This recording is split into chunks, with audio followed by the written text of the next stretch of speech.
दोस्तों, भारत कोहिनूर हीरे सहित ब्रिटिश संग्रहालयों से मूर्तियों और अन्य कलाकृतियों को वापस लाने के लिए एक प्रत्यावर्तन अभियान की योजना बना रहा है। ब्रिटिश मीडिया की रिपोर्टों के अनुसार यह मुद्दा नरेंद्र मोदी के नेतृत्व में ये योजना बनाई है। इस पर दोनों देशों के बीच राजनयिक और व्यापार वार्ता में चर्चा होने की संभावना है। भारतीय पुरातत्व सर्वेक्षण (ASI) स्वतंत्रता के बाद देश से बाहर ले जाई गई वस्तुओं को भारत में वापस लाने का पूरा प्रयास किया जा रहा है। नई दिल्ली में अधिकारी लंदन में राजनयिकों के साथ समन्वय कर रहे हैं ताकि कलाकृतियों को रखने वाले संस्थानों से को भारत की वस्तुओं को वापस देने को कहा जा सके, जिन्हें या तो औपनिवेशिक शासन के दौरान युद्ध लूट के रूप में जब्त कर लिया गया था।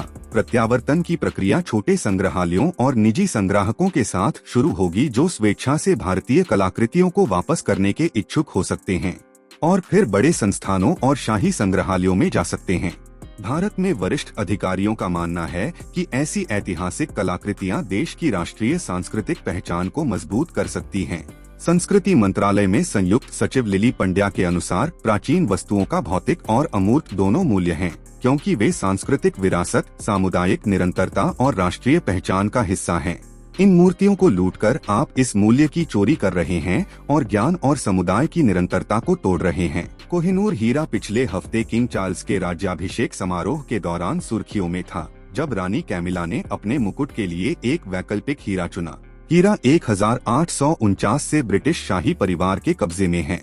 इस समय भारत सरकार का लक्ष्य कोहिनूर हीरे की वापसी सुनिश्चित करना है। हाल ही में महाराजा चार्ल्स के राजतिलक के समय उन्हें जो ताज पहनाया गया था, उसमें यह हीरा लगा था। सन 1849 से ही यह हीरा ब्रिटिश शाही परिवार के कब्जे में है। उस समय अंग्रेजों ने महाराजा दलीप सिंह को लाहौर की संधि पर हस्ताक्षर करने के लिए मजबूर किया था।